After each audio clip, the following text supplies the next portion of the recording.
We saw that massive unemployment in Europe led to tyranny. The dictators came to power on it, and this led to a loss of liberty and finally ended in war. And this is the reason why the countries of the community came together to prevent it happening again. I find this a wholly bogus rationalization for the treaty that Mr. Heath signed. The great sources of disturbance in the world do not lie within Western Europe. That's old hat. It's as old hat as the Franco-Prussian War. What really matters are the great threats in the Middle East and the Far East and elsewhere. Well, as far as Mr. Benn's concerned, the whole thing is absolutely bogus from beginning to end. How does Mr. Benn blame the fact that we go into the European community for the fact that the British are now choosing to buy Japanese cars? That what Mr. Shaw and his colleagues want is to put up import controls to stop you buying things from overseas and having freedom of choice. They want to drive us into a siege economy, surrounded by controls and run from the centre by the man who thinks he knows best. Well, I just don't think Mr. Heath is in the mood this morning for serious discussion and argument.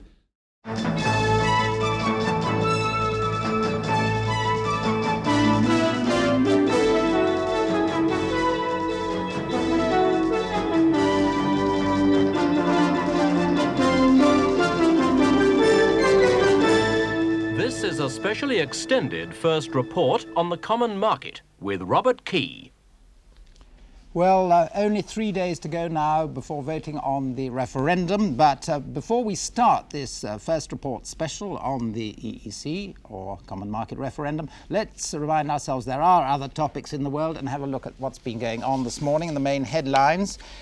It looks as though the 3-week-old strike at the Chrysler engine factory at Coventry is about to end. Shop stewards there this morning decided, in their words reluctantly, to advise the men to go back to work when the 4,000 strikers meet on Wednesday. And they will be advising them to accept Chrysler's offer of an £8 a week rise.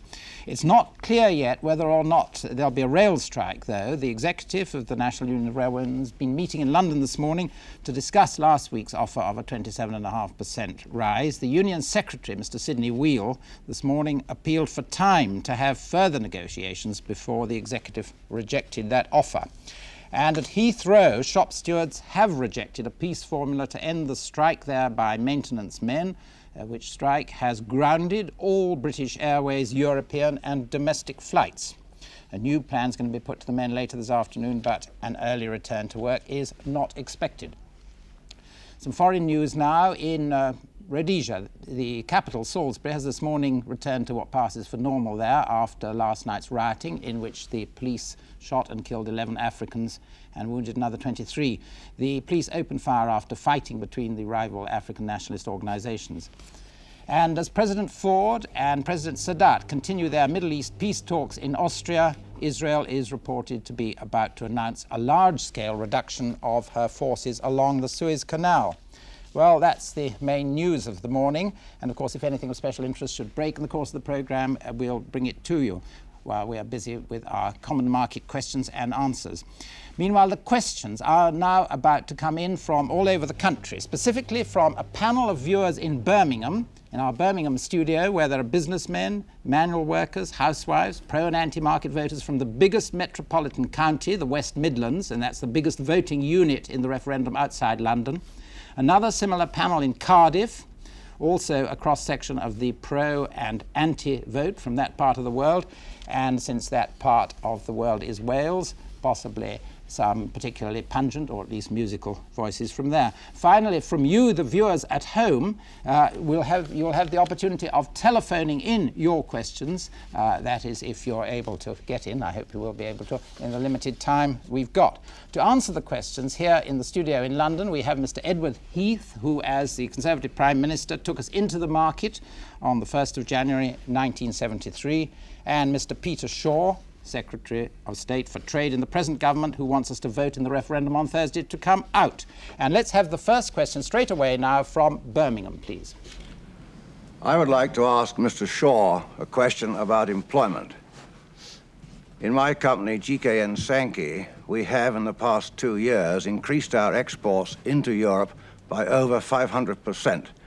And this has meant developing special products which they need in Europe. We now have the situation where over 1,400 of my workers work directly for Europe on specialized products, and I have been told by my customers that should we leave the common market, they will immediately cancel their orders. This would put 1,400 jobs at peril here in the Midlands. Right, over to Surely Mr. this disproves the suggestion by Mr. Ben that the common market has weakened employment situation. Mr. Shaw, your question. Well, I find that one rather difficult to understand, because I can't imagine for a moment why your common market customers should seek to cancel your orders if you are providing them with the goods that they want and the quality and price that they require. No, I would have thought, if I may say so, that the only possible worry that might be in your mind would be whether or not, after we had voted no, we could negotiate a free trade or trade agreement with the common market which would not place your goods at any disadvantage in terms of the European market. And my own profound conviction is, and I've had a good deal of experience in Western Europe in the past year, that we can indeed make such an agreement. And so I really do not see why you should have this great anxiety about the future of your workers and your jobs in your firm. And of course GKN, if I hardly need to remind you, is a firm with markets and interests all over the world. And some of those markets, I'm very glad to say, are very important and growing ones indeed. Right, now let's have a question from Can I Cardiff. add to that? Yes, Mr. Heath, yes. Because my position is that you are a businessman, you know your own business, you know that if we pull out of Europe, you're going to lose trade and you're going to lose jobs. And this, of course, is the view of businessmen all over this country.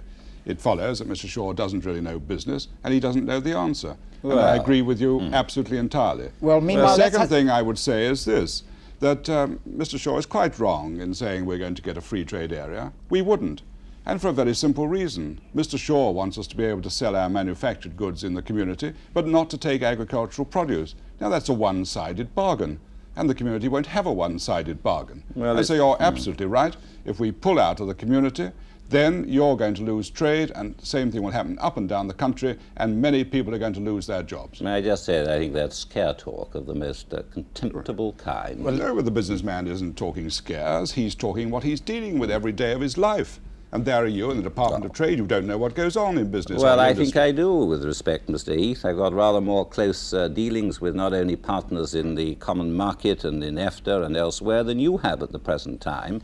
And all I can say to you is it would be a most remarkable thing if, of all the countries in Western Europe who are not members of the common market, Britain alone was unable to get a free trade agreement with them. I don't believe it for a moment. But the only reason the other countries got a free trade agreement was because we went into the community. When I took Britain into the community, we got the free trade arrangements for them. There are 4 small countries, and here are we, 55 million, a great economic, industrial power and a great trading power, and you haven't got a hope in hell of getting that sort of arrangement with the community once you pull out. I think it depends who's negotiating it, doesn't it? You see what Well, you with you, started that's off the final up word. there You in wouldn't get it. Birmingham. You really started something, and thank you very much for doing that. I think we've got a question from Cardiff that is not irrelevant to this particular issue. Question from Cardiff, please. Yes, I would just like to prove that most anti-marketeers are not socialists by putting a question to Mr. Heath as a member of the Federation of Conservative Students.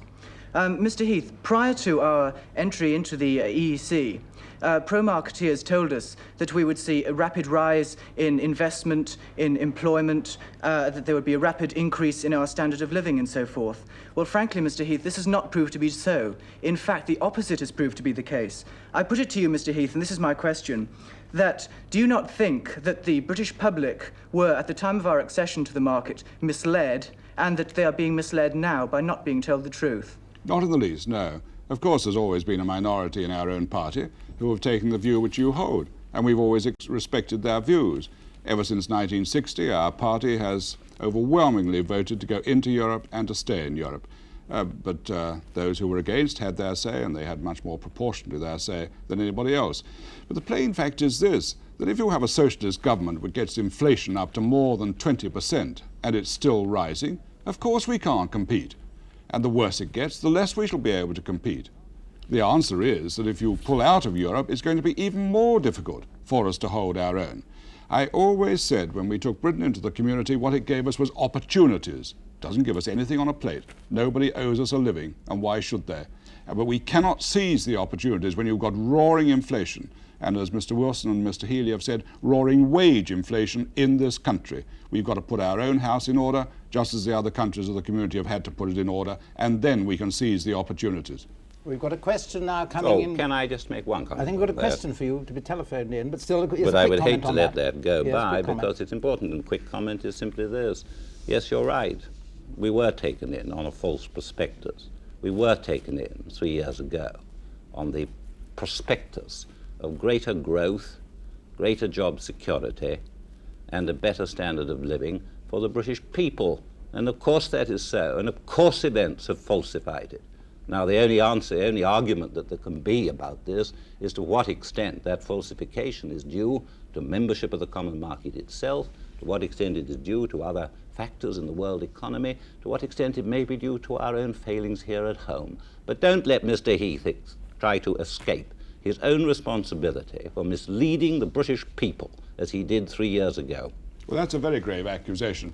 The plain fact is the whole of the Western world has been hit by the problem of a fourfold increase in oil prices, and that has damaged every Western European country, and the result is their growth has not come forward in this time. The plain fact is that what is holding us back is roaring wage inflation, and until we deal with that, we shall not be able to make the most of our opportunities in Europe. Let's hear now what our viewer trying to get in on the telephone has to say. Yes, could you give me your name and your question, please? Yes, my name is Simpson, and my question is to Mr. Heath. Mr. Heath, I'd like to know, why do we have to be involved politically with the community when the main benefits, if there are any benefits, appear to be in trade with the community? Mr. Simpson, the answer, I think, is very straightforward, and for my generation, extraordinarily powerful and moving. It doesn't matter how hard we've tried, we have never yet been able to avoid the political implications of being part of the European continent. And my generation at university had two black clouds overhanging them. One was war, and the other was massive unemployment. And we saw that massive unemployment in Europe led to tyranny, the dictators came to power on it, and this led to a loss of liberty, and then the danger to ourselves, which finally ended in war. And this is the reason why the countries of the community came together to prevent it happening again. We have pooled our sovereignty with them. We also have control over them. And if we'd had this in 14, there wouldn't have been a war. We'd had it in 39, there wouldn't have been a war. And so however hard we try, we can never avoid the implications of being part of Europe. And in these circumstances, it's much better for us to be there at the center of things, with a say, with a decision at the council chamber, with control over other people. That's basically what it's all about. I must say, I find this a wholly bogus rationalization for the treaty that Mr. Heath signed. The truth of the matter is, of course, this, that the threat to Western Europe and indeed to world peace that there undoubtedly has been in 2 generations has been greatly reduced and will remain reduced as long as Germany is divided, as it is, and as long as Germany's defense power is absorbed within the North Atlantic Treaty, and providing that Germany is not allowed to have a say in any separate nuclear power. Now, as far as the threats that face us in the world today, nobody with any knowledge at all of the history of the last 25 years can doubt that the great sources of disturbance in the world do not lie within Western Europe. That's old hat. It's as old hat as the Franco-Prussian War. What really matters are the great threats in the Middle East and the Far East and elsewhere. And to meet those threats, and indeed to meet possible challenges in Eastern Europe as well. It is not the narrow base of Western Europe, it's the broader base of the North Atlantic Treaty on which our security rests. But you will never maintain the North Atlantic Treaty if you divide Western Europe in the same way as Europe is divided between East and West. And the one way... And pulling us out means that you are in fact dividing Western Europe. That is absolute nonsense. Unless you produce a sound basis for security, you will not have a sound NATO. No. And if what is more, you alienate American opinion, public opinion, by pulling us out of Europe, no American president will be able to get support for a policy of looking after European security. Let's have a new question now, can we? I think we've got one up there in Cardiff. Have you got a question for us? Mr. Tony Benn on the radio this morning repeated the figure of 500,000 jobs affected by entry into the community. In view of the analysis by Professor Alan Day in yesterday's Observer, in which he tried to establish that the reverse of this was true, and in view of Mr. Tony Benn's failure to withdraw his original assertion, would you gentlemen please give me your view on the truth of Mr. Benn's original claim? For you first, Mr. Shaw, I think that one. Well, I don't think that anyone can deny the proposition that jobs have been lost in Britain, that many goods that have previously been supplied by British firms in the British market to British consumers are now being supplied by continental competitors. And if I give you one illustration, of course, it would be the British motor car industry, which has suffered an appalling reverse in the past 3 years. And quite clearly, if this process continues, and our balance in manufactured goods in trade with the common market countries is now running at minus £1,000 million a year, this must have implications for jobs. And I would add one further point to that. If we are going to, as we will have to soon, correct this deficit, it's an appallingly large one, correct this overseas trade deficit, and not just rely on borrowing, there is going to have to be very serious and very harsh measures taken in the British economy, from which employment, I fear, cannot escape. Mr. Heath, if you were asked you to comment on that too. Well, that was a very interesting statement by Mr. Shaw, wasn't it? Now we hear that apparently the government is going to take very harsh measures to deal with this situation. Well, if they're going to take them, why haven't they taken them already? And why don't they tell us what these harsh measures are? What are they going on about, just allowing everything to slide? Well, as far as Mr. Benn's concerned, of course, the figures are a nonsense. He thought of a figure, multiplied it by 3, came out at exactly 500,000. What an extraordinary coincidence. Nice headline. And then one of his ministers adds another 250,000 and says it's 750,000. Well, any day now we shall get it up to 1 million. The whole thing is absolutely bogus from beginning to end. Well, the plain fact is that our trade to the community since we went in has increased far faster than our trade with the other European countries or with North America. And that is the benefit they've given us. But we have been importing other things. We hear about the car industry. Why did the British start buying foreign cars? Because in 1973 we lost 400,000 in production because of industrial disputes. People couldn't get British cars. Then they bought foreign cars, and then a lot of them began to think they preferred foreign cars. That's the real problem. And after all, a large number of these foreign cars which the British are buying are Japanese cars. Well, how does Mr. Shaw or Mr. Benn blame the fact that we go into the European community for the fact that the British are now choosing to buy Japanese cars? No, the conclusion of all of this is that what Mr. Shaw and his colleagues want is to put up import controls, and I suppose that's what he means by harsh measures, to stop you buying things from overseas and to stop you having freedom of choice. That's what the whole thing's about. They want to drive us into a siege economy, surrounded by controls and run from the centre by the man who thinks he knows best. Mr. Shaw. Well, I just don't think Mr. Heath is in the mood this morning for serious discussion and argument. But of course the fact is that no government with a large and continuing balance of payments deficit of this size can simply allow itself to borrow and not take corrective action in one form or another. Tell me what you're going to do. And of course, what the Chancellor has done, he has introduced measures in 2 or 3 successive budgets. Now, of course, all governments monitor situations. And of course, we are hoping that there will be an improvement in our trade. And I may say this, and this is, in a sense, is one of the most worrying things about the whole common market business. We have secured a very remarkable improvement in our trade with countries outside the EEC. There's a remarkable contrary trend, and I must say, to some extent, it rather puzzles me. But it is a fact that with the rest of the world, we are now virtually in balance. With the common market countries, our deficit grows. We are not in balance if you take oil into account. We are. Nowhere near in balance. Mr. Heath, I think I'll try and get a question from Birmingham that we may find is relevant to this particular topic. Have you got a question for us up there in Birmingham? Yes, Mr. Heath. I would like to ask you, as the leader of a party that used the national flag as though Britain belonged to you, when we've got to ask our masters in Brussels whether or not our government that we elected can invest money into British Leyland, which was one of the prime reasons and still is a prime reason why British Leyland is not able to compete on an equal footing with other motor manufacturers, not only in Europe but with the world. It's a lack of investment. Yes, we have never claimed the Union Jack as being a Conservative flag, and we have never doubted other people's patriotism. On the other hand, we are patriots ourselves. Now, you talk about our masters in Brussels. They're not our masters at all. At every council table, we have the British Foreign Secretary sitting. At heads of government, the British Prime Minister, as I sat in Paris and in Copenhagen, or the British Minister of Agriculture, or the British Minister of Industry, or the British Minister of Social Services. And if they can't stand up for Britain, well, then they ought not to be ministers. And why should we have this lack of confidence? The plain fact is no decisions can be taken in Brussels unless the British Foreign Secretary or the British Prime Minister at a head of summit conference agrees to it. Now you come to talk about British Leyland.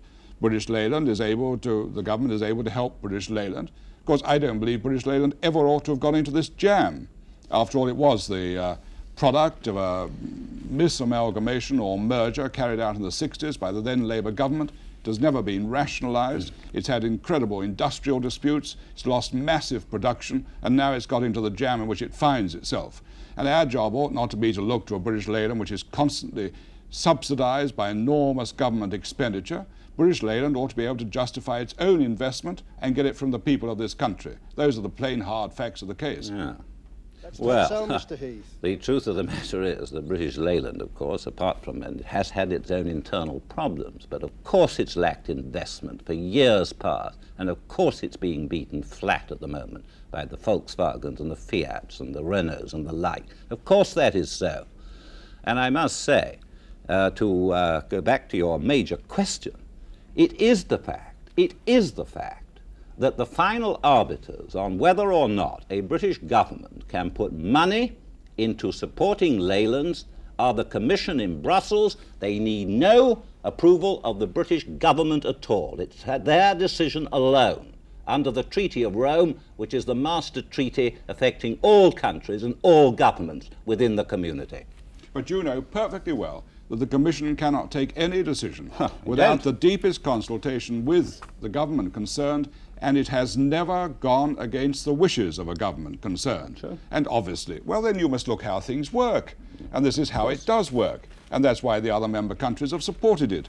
When Belgium and Germany had trouble over their coal mines, they became uneconomic, they obviously had to be closed. Well, then the Commission helped by retraining, by special superannuation arrangements, pensions, and so on. This is the way the community works. We just can't stay put in a stagnant society such as Mr. Shaw wants. We've got to face change. We are a dynamic community, and the community helps those who are prepared to help themselves and adapt to change. Let's go over to Cardiff now, because I think there's some reaction to this up there. Please. Yes, Cardiff, can you give us yes, your point? I think you've admitted, Mr. Heath, that this whole question of sovereignty is central to all this great debate. Now, it is claimed by the pro-market faction that, in fact, the so-called veto demonstrates Britain's continued independence. But doesn't Mr. Heath actually concede that this particular device only applies to new legislation, and that consequently all the vast amount of existing laws may still be enforced without reference to our own Parliament? And it is unlikely, in fact, that really unpalatable laws would be imposed on this country prior to the referendum. But if the result of the poll is yes to remaining in the EEC, then we can expect a gradual enforcement of these regulations, which will result in fact, the diminution of Britain, so that by 1978 or possibly 17... I think, sir, we've got the point of your question. Let's ask Mr. Heath to answer it. As far as the past is concerned, there is nothing there which is not publicly known, known to the House of Commons, known to every businessman, every trade unionist. When we negotiated to go into the community, we examined the whole of this, and we were able to raise any points we wished to and to get an arrangement about it. That we did. Now, the present Labour government, they have done a renegotiation. They were able to raise any matters they liked. And so as far as the past is concerned, there is nothing there which can be gradually implemented or brought forward which is offensive to us, because we knew about everything and we knew exactly what our position was on it. Of course, if the Labour government of 1950 had accepted the invitation of going into the first community, then we would have been there to shape the whole thing. But they rejected it for their own party reasons. As far as the future is concerned, nothing can happen unless the British government of the time agrees to it. But I don't go in veto-minded. I go in because I believe this is a great constructive, imaginative venture which is going to benefit all the peoples of the community. Mr. Cleves, you're absolutely right, if I may just make this, to draw this distinction between past legislation and new ones, and it's a very important distinction because for the past 12 years the community has passed laws and made policies which affect us and will go on affecting us in our food policies, the amount of money we have to pay into the community budget and all that, which we are totally unable in any way to change, any British government. Take value-added tax. No British Parliament can get rid of a value-added tax without breaking the treaty which Mr. Heath signed. Mr. Shaw, well, the plain and fact Mr. is that we had the value-added tax before we went into the community. Come. Yes, we did. This is a historic fact. Mr. Heath, we abolished purchase tax, we abolished SET, and we established VAT. And the plain fact is that you've got to persuade other people that it's right to get rid of it. But you can't. This has been a very good trail for the second part of our programme. I'm very sorry to have to interrupt you, Mr. Heath, but we have what's known in the trade as a commercial break now, so will you join us after that in a couple of minutes?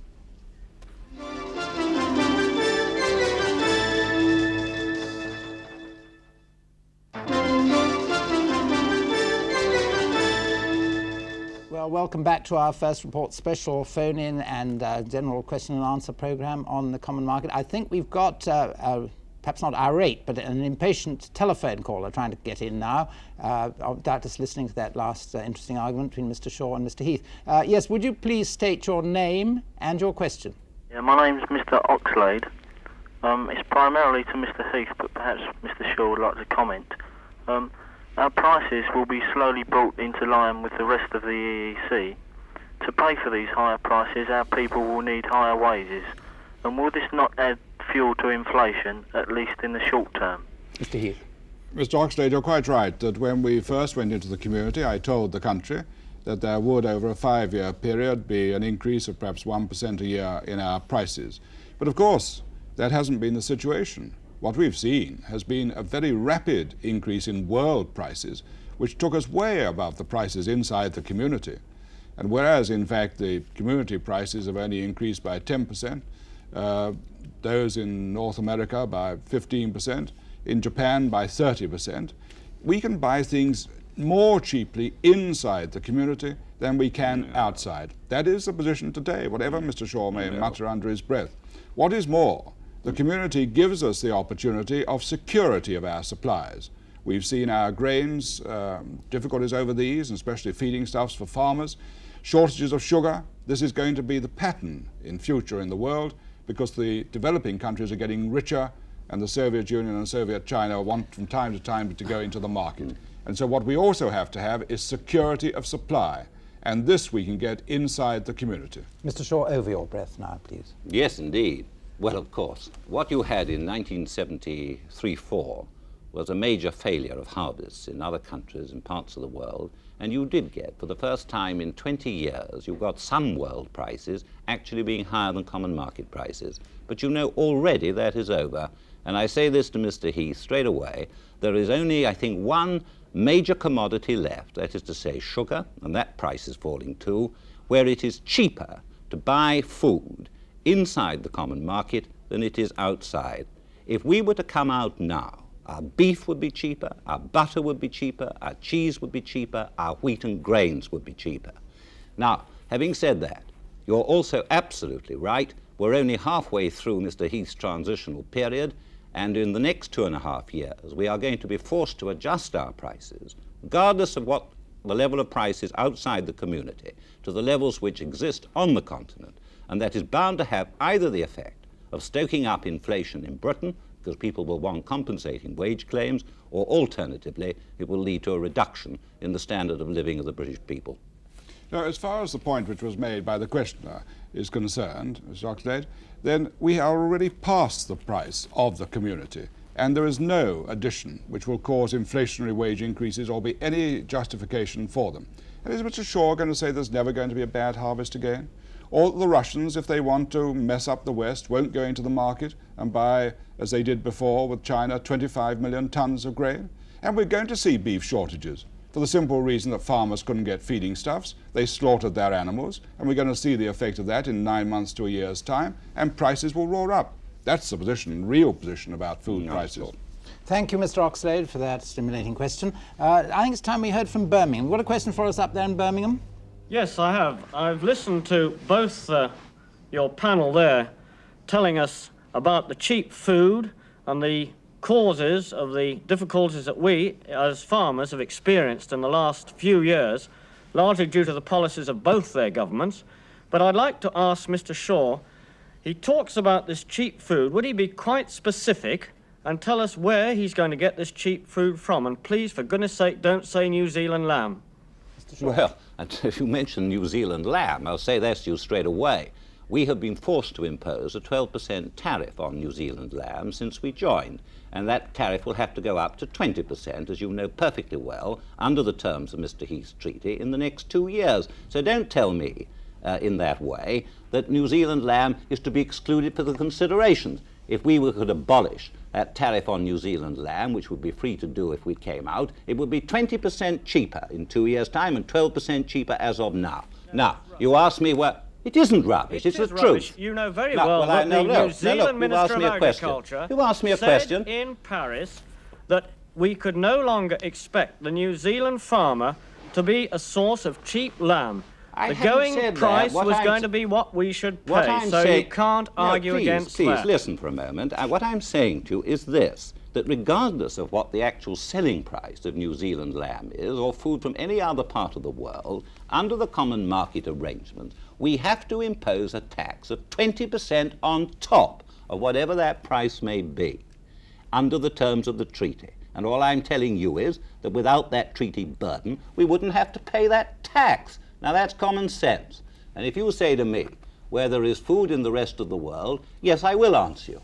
Exactly where it's been for the greater part of the last century. That is to say, in the food surplus continents of Canada, North America, Latin America, and Australasia. And that is where our principal supplies would be. Let's have a further question on this same point now from Cardiff. We've got a question on food for us in Cardiff there.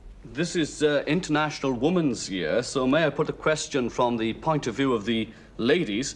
I think, Mr. Heath, that you'd have to agree that there's not one single benefit that's accrued to the British housewife since Britain's entry to the EEC. So why should we believe that there are likely to be benefits in the future? We've seen rising food prices constantly since we've been in Europe. So why should we believe that this will change in the future? I don't think it will. And I agree with Mr. Shaw that we really do have to find markets once again and link up once again with New Zealand, Australia and Canada. Well, the plain fact is, and Mr. Shaw himself has just said, that the cause of the increased food prices was a shortage of world supplies, and the Soviet and Soviet China bought immense amounts of food from North America precisely. That has been the reason for the shortages, and we shall get shortages again. And for this reason, the developing countries are now becoming richer, quite rightly, and the first thing they do is to buy more food, and they are not going to be exploited any longer in sending cheap food to the Western world and having to pay full prices for their industrial goods which we manufacture here. And I'm surprised that you, wearing a clerical collar, should expect the developing world to go on being exploited in order that we can have cheap food supplies. Those days are now over, and of course Mr. Grigg was absolutely right just now. The New Zealand government has also made it absolutely plain. And what's more, the British farmer wants a proper return. Do you want farmers in Wales to find their standard of living ground down? No, of course not. They must have a proper return for lamb and for their other products. And what we have done in Europe is to ensure the Welsh Hills farmers do get a proper return to enable them to have a better standard of living. You've earned a comeback, Mr. Morgan. Mr. Heath, yes, I find your remarks somewhat naive. In fact, we have been involved with trade with New Zealand, Australia, Canada. These are not underdeveloped countries. We've given them a fair price for their products. Now we are in the EEC. We, as members of the EEC and other members of the EEC too, are trading with countries like India and Sri Lanka, and there we are still exploiting labor and still exploiting the peoples of those countries when we purchase tea cheap. Now, being in Europe, being in the EEC, has not altered one iota the exploitive nature of British and EEC capitalism. Well, you couldn't be more wrong on that. And why, therefore, should 46 developing countries of the world sign a treaty with the enlarged community, which we would never have got unless Britain had been in, and it's to their own advantage. And it includes 22 developing countries of the Commonwealth.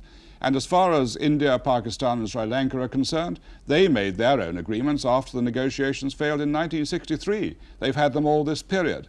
And finally, about Canada, Australia and New Zealand, they've all said that the source of cheap food which we used to have no longer exists. But in any case, all these countries want Britain to stay in the community, in their own interests. Canada, Australia, New Zealand and the developing world. Because they know with Britain in Brussels, we can look after their interests. Well, if I can just get a word in edgeways, I rather agree with what the gentleman's remarks we just heard. And of course, the fact of the matter is this. We are not paying enough for things like our tea, which do come from countries which are genuinely and desperately poor. And I have no objection to paying more for that. But I tell you what I do object to. I object to paying 72p a pound for surplus butter for very well-fed farmers in France and Germany. Well, that's not going to help you very much with a British farmer, I must say, but that's your affair. Well, let's have a call now from a viewer at home. Hello, have you got a question for us there? And would you give us that question and your name, please? John Creamer, Oxford. As the government, I'd like to address this to Mr. Shaw. Has the government laid any plans on how it will deal with the serious economic situation in the event of a no vote on Thursday? And if Mr. Heath would wish to comment on that, I would like to hear it as well, please. Yes, Mr. Shaw. Well, what I can say to you is that I don't accept the premise behind your question. I think the country does face a very serious economic situation. But the idea that our economic situation would be aggravated by our withdrawal just seems to me to be patent nonsense. The trouble is, what we're suffering from today and the great uncertainties and worries that we all have to bear and face have come and exist with our membership of the common market. And if we in fact withdraw, we shall withdraw, of course, over a period of months, because it is right and proper that we should sort out the arrangements, the new arrangements that we should have to make, and this in itself, far from producing the kind of bogey and flesh-creeping worries that the pro-marketeers are so sedulously spreading, would in fact lead to an alleviation of the British economic situation. Well, the plain fact is that if we were to pull out of the community, the rest of the world would say the economic future is bleak. And the result would be that it would become even more bleak. All the rest of the world, except the Soviet Union, wants us to stay in the community because they believe we're going to have a better and stronger future there. If we lose trade by coming out, as we would, we lose jobs. We lose investment from the rest of the world. We lose jobs. And what is going to be the effect of this on sterling? Why should countries go on pouring in the 8 to 10,000 million which your government has been borrowing this last year when they think that our future is bleak? And how are they going to get a return on 8 to 10,000 million borrowings a year? They won't see it. And so sterling is then going to be in danger. This is the real fact which you face. And then you talk about being in the community for 2.5 years as being the cause of it. The cause of it is that your government has allowed inflation to roar up to this tremendous rate of more than 21% and unjustifiable wage demands above 31%. And until that is dealt with, then we are not going to be able to hold our own. And that's why I say to you again, what are these harsh measures you're going to take? Mr. Shaw? I must say, here we are 2.5 years after we joined the common market, mainly as a result of the stubborn will of Mr. Edward Heath. And here we are facing problems of a kind that we've never faced before as a country. And all that he can think to do and to justify himself is to try to turn this interrogation program on the common market into yet one more boring party political struggle with me. Well, I'm not having it. We can talk about these things other times. What I'm trying to address myself to is the difficulties that have faced this country as a result of common market membership. I wouldn't agree that it's been at all boring so far, and I hope perhaps our viewers may agree with me. But let's see what's going down in Cardiff, what they've been thinking of this debate so far. Have you a question for us down there? Yes, Mr. Shaw, can you tell me how, if we leave the community, we can hope for peace and prosperity? Surely recent international economic upheavals have underlined the need for Britain to be part of this large and influential grouping. Well, I'm very much concerned with peace and prosperity, and I think I've mentioned to you already that as far as I'm concerned, the peace of the world and the security of this country depends upon two things above all. It depends, of course, upon our own willingness and readiness to defend ourselves, but it also depends upon the quality and nature of our alliance. And we have got a very strong and powerful alliance in the North Atlantic Treaty, and nothing in Western Europe can act as any substitute for that. Now, if I may answer about prosperity as well, and of course we're all concerned about the prosperity of our country, but you know, Britain is a world trader. 2/3 of our trade is outside the common market altogether, and of the 1/3 that is with the common market, far too much of it is now imported agricultural products with which we're having to pay more than we should and which we could get outside, in spite of what's been heard there. And I have no reason whatever to fear that we would be denied access to the common market for our trade any more, as I said earlier, than any other of the non-member free trade countries in Western Europe. On my little secret screen here, I can see someone in Birmingham anxious to ask questions. In fact, 2 people, 3. So let's have at least one question from Birmingham. Point, Mr. Shaw. You repeatedly say that the alternative to full membership is a free trade agreement. Surely, you cannot negotiate a free trade agreement without losing some sovereignty. And finally, Mr. Shaw, how do you regard a free trade agreement as resolving the problems of the imbalance of trade between the UK and the 8? What is the miracle that will make that possible? Yes. Well, I do think, of course, any international agreement you enter into, according to the terms of that agreement, limit your freedom of action. And that is perfectly understandable and true. And that's obligations we've entered into for world trade in terms of the GATT, in terms of monetary problems, IMF, OECD, where I gave a pledge only 2 or 3 days ago, and in other forums. Of course I understand that. But you know, that's to miss the whole point about the EEC. We enter into specific international agreements, that's fine. But what we do in the EEC is to allow them to make laws, policies, taxes for the British people. It's an entirely different situation. Entirely different. But how will a free trade agreement... I'll come to your second point. How would a free trade agreement help? For 3 reasons. Number one, we should be relieved from the burdens and the costs of having to buy dear food, having to buy it from the common market countries. And our food bill alone from the common market has gone up £800 million in the past 2 years. Secondly, we should be enormously helped by not having the obligation to allow money to move, capital to move freely from Britain to the common market. And you know, in 3 years, over £1,000 million of British direct investment has gone into Europe, and only £150 million from Europe into Britain. And thirdly, although you are not entirely free to operate in assisting firms and industries in distress in your own country under a free trade agreement, of course that's so, nevertheless, you have much greater freedom than under the tight scrutiny and control of the Brussels Commission and the Rome Treaty. And whatever party and whatever side we're on in British politics, we know very well that if this country is going to survive, we've got to be able to have a considerable freedom of action in order to strengthen our very weakened industries. But what Mr. Shaw will not face is that he won't get this so-called free trade area agreement for the very reason which he has been emphasizing. He says we want to sell our industrial products there, we'll have nothing whatever to do with food. Now, why has our food bill gone up by 800 million in the community? Because we're buying it there instead of outside. And we're buying it there because it's cheaper there. No. That's why the food bill has gone up. But the Europeans say to us, well, why should you British have the best of both worlds? Why should you have a one-sided bargain? That you get what you think's good, selling manufacturers, but you won't have anything to do with our agricultural trade. We could never get it before, we wouldn't get it now. And the only reason why Norway, Sweden, Austria and Switzerland have got it is because we went into the community. and otherwise they wouldn't have it today. But I agree also with this other point, that what would happen would be the same as is happening to Sweden today. Their steel industry has to accept the decisions taken in Brussels, by us amongst others, without them having any say in it.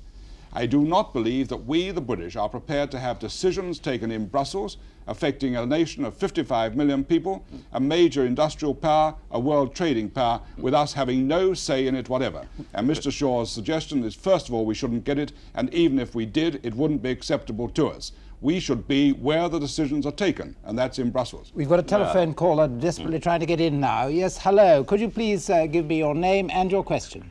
Yes, my name's Andrews. My question is this. If the vote is a no on Thursday, will the Conservatives try to take us back in if they win the next general election, or will they take the no vote as binding? That's obviously for you, Mr. Heath. Yes, and I think the questioner does reveal a basic misunderstanding about this referendum, which I think is extremely dangerous to our democracy. Because he thinks, and there may be many others who think, that when they take a decision in the referendum, it is binding on Parliament. Of course it is not. And Parliament has been very careful to make sure that it's not binding on Parliament. And this is very dangerous.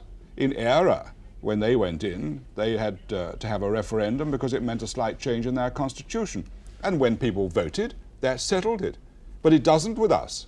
And if the vote were to be no on Thursday, why then the next thing is the government has to introduce legislation into Parliament in order to get us out of the community and break a treaty. Well now, in 4 separate parliaments, by very large majorities, members of Parliament had voted to get Britain in, and last time to keep Britain in. What's going to be the position of all those members of Parliament? You're going to ask us to deny our principles? In my own case, 25 years' work to get Britain in. The views of my constituents have always supported me. The views of my county, which is very European, has farmers on both sides of the Channel. This is putting members of Parliament in an impossible position if there is a no vote on Thursday. And people tell me that sometimes there's cynicism about members of Parliament because they don't stand up for their principles. What you would be asking to do with a no vote, I mean, it might only be 20% turnout, might only be a difference of 10,000 votes between yes and no. And you're asking us to deny our principles, overturn all the work we've given, and overthrow the support of our constituents. And so what I shall do, and I say so quite frankly, and I believe other members of Parliament will do the same, is to stand by my principles and use my judgment, which is what my constituents send me to Parliament for. Mr. Shaw, time is running out, but you may have a very short answer to that. There was a question directed primarily to a Conservative, Mr. Heath. Most grateful again for having just a few words to say.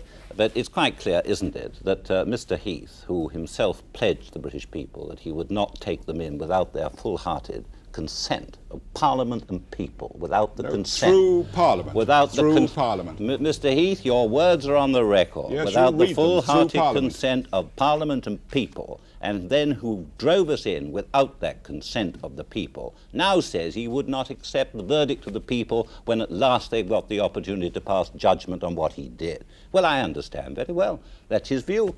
But all I can say is that I don't think it necessarily would help British democracy at all if, having put a matter of this kind to the British people, the British Parliament, the majority of it, was then to follow his advice. Gentlemen, what you're saying is that Parliament no longer matters. Doesn't matter to who's there, or what they're for. They're just ciphers. They're just ciphers who have to carry out what may be a Gentlemen, there, I'm afraid I must stop you both because that is the end of our programme. But thank you very much for taking part in it, and thank you very much too. Goodbye.